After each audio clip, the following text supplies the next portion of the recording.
नमस्ते दोस्तों, स्वागत है आपका द मूवी टॉक शो में। आज हम जिस मूवी के बारे में बात कर रहे हैं वो है doctor strange multiverse in the madness. इस मूवी की सबसे खास बात यही है कि इसे सैम रेमी डायरेक्ट कर रहे हैं। अब जो लोग सैम रेमी को नहीं जानते, आप सबने इस टोबी मैगवायर की स्पाइडरमैन 1, 2 और 3 देखी होगी। हाँ, उसको उन्होंने डायरेक्ट किया है। ये मूवी थिएटर्स में आ रही है 6 मई को।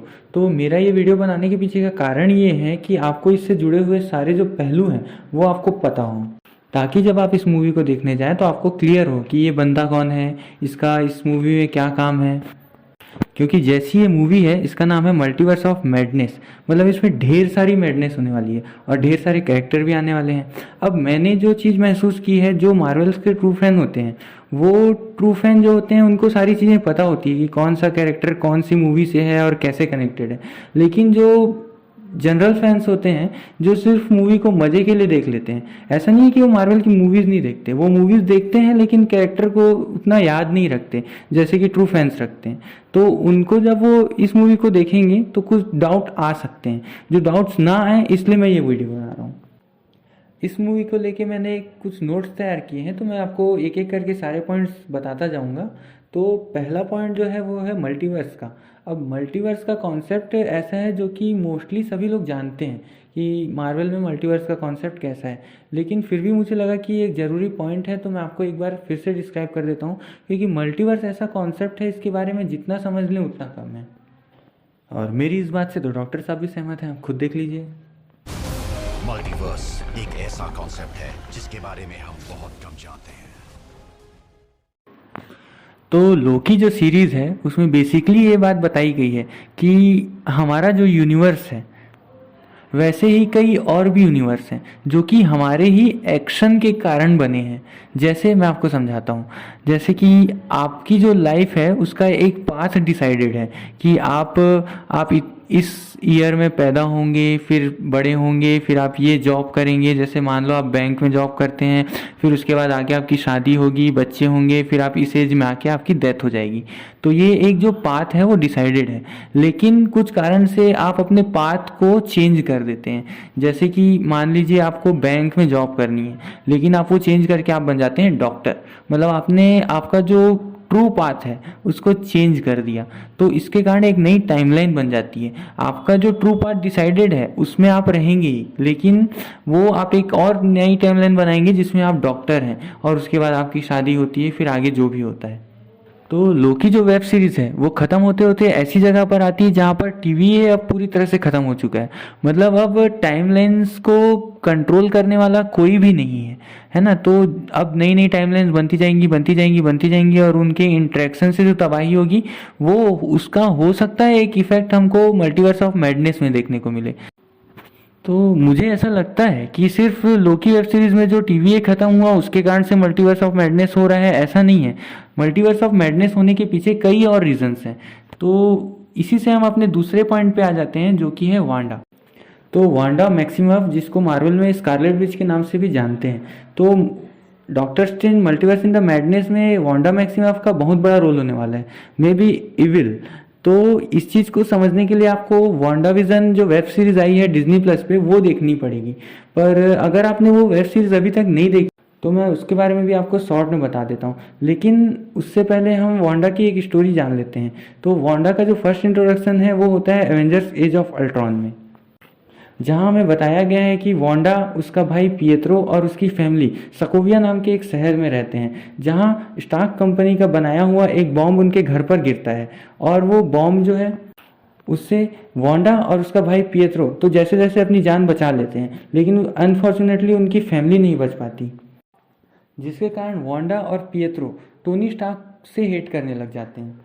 क्योंकि उनको ऐसा लगता है कि टोनी स्टार्क के बनाए गए बॉम्ब के कारण उनकी लाइफ स्पॉइल हो गई है। तो टोनी स्टार्क से रिवेंज लेने के लिए वो लोग हाइड्रा में शामिल हो जाते हैं, और हाइड्रा में जब उनके ऊपर कुछ एक्सपेरिमेंट किए जाते हैं तब वहाँ वांडा को अपनी पावर्स मिलती है, या फिर बोलना चाहिए कि वहाँ वांडा की पावर्स एम्पलीफाइड होती है, जिसके कारण उसको अपनी पावर्स के बारे में पता चलता है।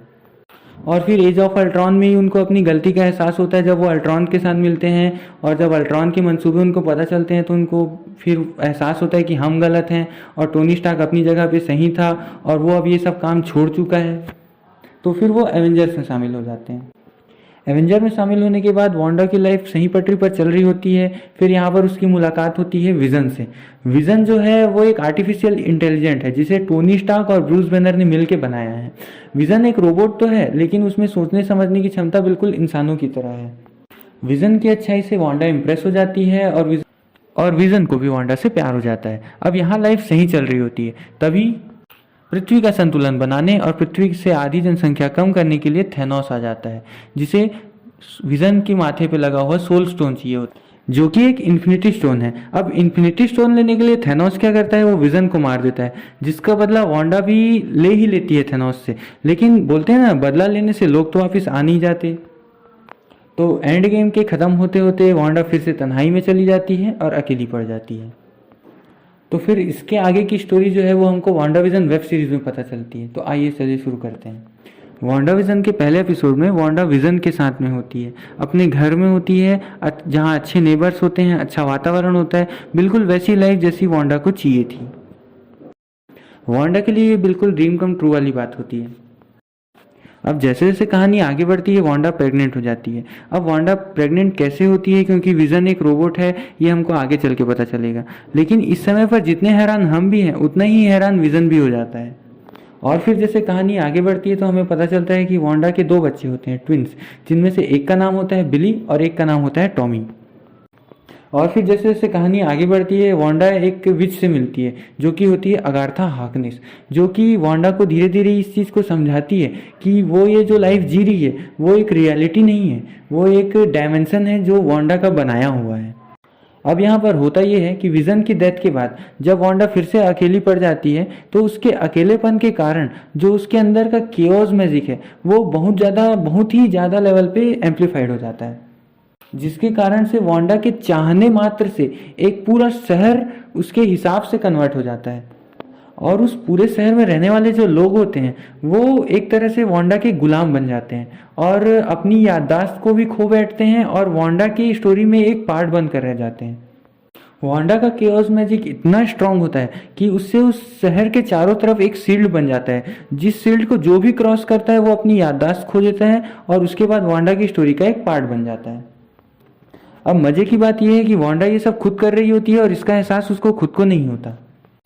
जब अगाथा उसको इन सब चीज़ों का एहसास कराती है और उसको बताती है कि वो उसकी इस दुनिया में आई ही इसलिए है ताकि उसके इस केओस मैजिक को अपना कर सके, तब वांडा की अगाथा के साथ एक फाइट होती है जिसमें अगाथा को बुरी तरह हरा देती है वांडा, और उसके बाद अगाथा को उसी दुनिया में फंसा के बाकी सब लोगों को उस दुनिया से आज़ाद कर देती है। और जिसका सीधा सीधा मतलब ये है कि अब बिली और टॉमी भी इस दुनिया में नहीं रहे क्योंकि वो उसी दुनिया का हिस्सा थे, और विजन भी जो कि वांडा का ही बनाया हुआ था वो भी अब उसके साथ दोबारा नहीं है। कुल मिला के वांडा फिर से अकेली हो जाती है।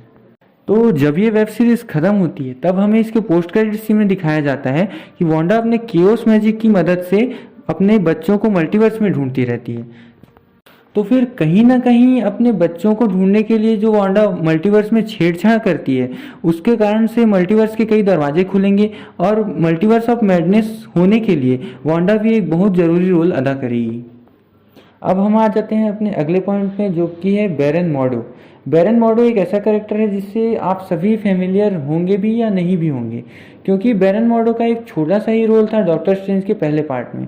बैरन मॉर्डो जो है वो डॉक्टर स्ट्रेंज का मेंटोर होता है। इसका मतलब अपने मैजिक को कैसे यूज़ करना है ये सब चीज़ें डॉक्टर स्ट्रेंज को बैरन मॉर्डो ही सिखाता है। मूवी के ख़त्म होते ही बैरन मॉर्डो जो है वो डॉक्टर स्ट्रेंज के विचारों से सहमत नहीं होता है। डॉक्टर स्ट्रेंज का जो नियमों को तोड़ने का तरीका है चीज़ों को सही करने के लिए उससे सहमत नहीं होता, इसलिए बैरन मॉर्डो जो है वो डॉक्टर स्ट्रेंज को छोड़कर चला जाता है। अब मैं यहाँ पर बैरन मॉर्डो के बारे में बात क्यों कर रहा हूँ, क्योंकि doctor strange in the multiverse of madness के ट्रेलर में हमने बैरन मॉर्डो को स्पॉट किया है और मुझे ऐसा लगता है कि बैरन मॉर्डो भी doctor strange in the multiverse of madness में एक अहम भूमिका निभाएगा। इसी के साथ अब हम अपने अगले पॉइंट पर आ जाते हैं जो कि है इल्यूमिनाटीज। अब इल्यूमिनाटीज एक ऐसा ग्रुप है जिसने अपने यूनिवर्स में एवेंजर्स को रिप्लेस कर दिया है। ये एक ऐसा ग्रुप है जिसमें दुनिया के सबसे होशियार लोग हैं। For an example Charles Xavier, superior iron man, doctor strange, black bolt, black panther, mister fantastic, इनका काम ये है कि इस यूनिवर्स में आने वाले जो भी खतरे हैं उस खतरे को पहले ही भाप के उसको आने से पहले ही ख़त्म कर देना।